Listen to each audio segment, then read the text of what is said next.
Hi, I'm Dana Obleman. This video is for my free sleep course for babies 4 to 6 months right here on YouTube. If you feel like you could use more guidance, then check out Sleep Sense Plus. The link is in the description below.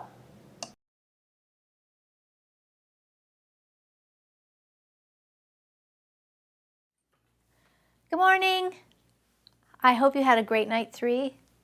I hope you saw some progress, at least a little bit. For some of you, it might have been pretty impressive improvement after that 3rd night. I want to talk a little bit about the leave and check method. We've been really focusing heavily on the stay in the room method, but you might have found in these last few nights that your child's not responding very well to you being there, or you're finding that it's just too emotionally hard for you to be in there. And so it is absolutely fine to switch. And I would say, let's do it tonight. If you find that your child's not responding well, and that would look something like just still, lots of bedtime crying, very upset, not learning or self-settling well at all. It would look like lots of night wake-up still, lots of crying going on, not settling that well. That's a good sign that you being there isn't actually helping at all.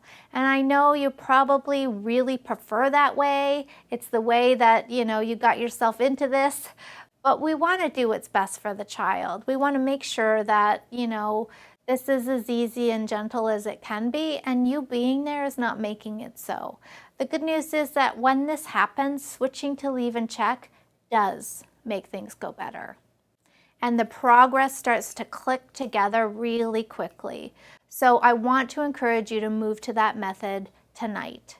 And it's a very simple method. You put your baby down awake at bedtime, you leave the room for an increment of time, then you come back and check on them to make sure that they are physically fine, say your key phrase, do a careful touch or two, and then leave again. Now, how long should you stay out? Well, it's up to you. If you can only bear 2 minutes of being out of the room and you need to go back in there, then start there and see how it goes. If you find, though, that every time you come in it escalates, then try to stretch it out a little bit longer. Again, we're trying to make this as easy as we can on baby. I love 10 minutes. We'd already talked about my magic 10. So if you can wait 10 minutes, then start there. Leave the room for 10 minutes, come back for a quick check, leave the room for another 10, and come back and check. There's no real benefit to making your checks longer and longer each time. Again, this isn't about you or your checks. This is about baby learning a skill. However, sometimes we do need to stretch that out. Again, if it looks like it's just escalating things every time you walk in there and baby's more upset, then staying out a little longer is more appropriate. A lot of people have video monitors in these days, so you can just watch on the video monitor and you'll see if she gets a arm stuck in the bar or it looks like she's in some sort of distress or uncomfortable position, then you can go in and offer your support.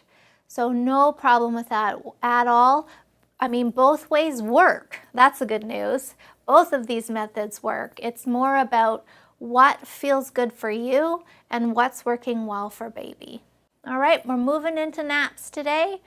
Should be a little bit better than yesterday. You should be seeing some signs of progress in your day. I just want to talk about the schedule a little bit. You've most likely written down what your ideal schedule would be for your baby given their age. I just want to reassure you that if your schedule currently is not looking anything like the one you wrote out, that's okay. The schedule is going to be kind of all over the place for the first few days because she's not going to fall asleep in a timely fashion, right? If we're shooting for a 10 o'clock nap, it might take her till 10:30 to finally fall asleep. And that's going to push our schedule down and a little out of whack. And that's okay. Don't get too hung up on that. All you need to think about is time awake. How much time awake can she tolerate given her age? And just plan around that. If there's no time for that 3rd nap because the day got pushed down, but you've got about 2.5 hours of time before bed, then just make it bedtime next and follow along with that instead.